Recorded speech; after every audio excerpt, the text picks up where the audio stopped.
Have you ever felt overwhelmed by music theory? Have you ever wondered if there is a way to make music theory a little bit easier to understand? You're not alone. So today we're going to break it down into simple, and I mean simple, concepts that anyone can understand. So stick around.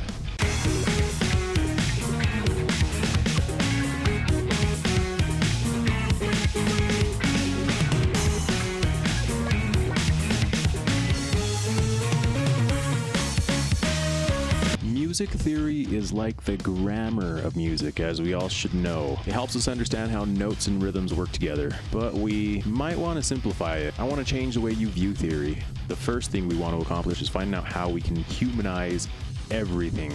Understanding how to humanize music theory helps you, let's say, speak to people, and it makes learning new songs a little bit easier. Plus, it can deepen your appreciation for music. In the end, that's what will keep you going with this. Humanizing music theory makes it so much more relatable and so much easier to understand. By connecting these seemingly abstract concepts to real-life experiences and emotions, understanding theory through your own personal lens of human experiences will help you connect emotionally with your music. Us human beings are very visual and emotional creatures, and all of that actually takes me to my next point as to how we are going to humanize this stuff by using visual aids like pictures and diagrams.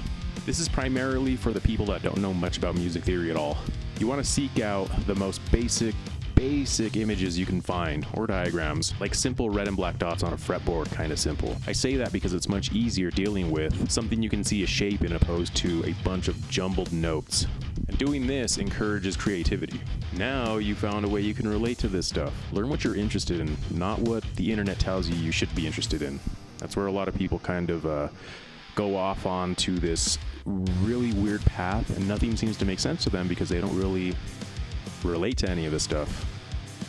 Now, for most musicians, we are definitely more familiar with shapes and patterns. Keep it simple. When you can chase what you're interested in, you stop viewing theory as a set of rules and start seeing theory as a tool of expression. Spending time trying to understand music theory will deepen your appreciation for music. It can transform how you listen, perform, and understand different products of theory. But we all know nothing happens overnight, and that's another reason why it's so important to simplify this stuff as much as we possibly can. When you have a simple problem, 9 times out of 10, you'll have a simple answer. In essence, investing time in music theory practice empowers you to become a more well-rounded musician, enriching your personal music experiences. Now that we know a little more about how to deal with it, let's talk about some ways we shouldn't be dealing with it. Real quick, like, subscribe, and hit that notification bell. You'll be receiving notification when my new content drops, so you never miss out on any videos. And subscribing helps us creators gain visibility, which can lead to better content. It'll also help YouTube recommend videos to you. This way you can let YouTube do all the hard work, so you can focus on what you want to focus on. Remember, we got to simplify this kind of stuff, right?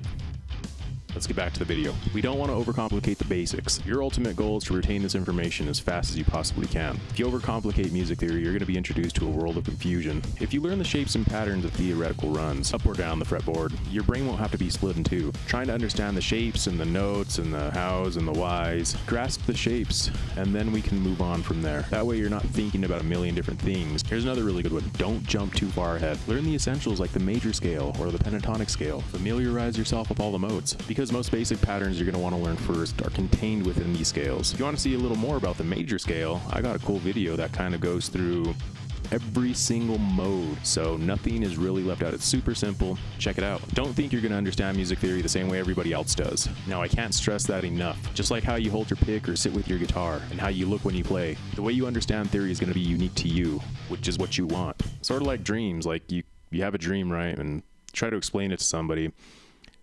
They'll never see it the way you saw it, no matter how well you explain it. A lot of this stuff can only be understood if you teach yourself how to view it your way. As a musician, you should always do your best to be you and not copy a version of somebody else. It's the worst thing. That's why people like Satriani, Vai, Cooley, Malmsteen, Beck, Vaughn have stood out and became memorable. They kept their own personal elements embedded in their music. Now, if we didn't do that, theory really would be pretty bland and boring. I want to know, what are some of the things holding you back with music theory? Let me know right down there in the comments. Help me understand what people want to learn. So congratulations, you're on your way to understanding octatonics, triads, and maybe, just maybe even the chromatic scale.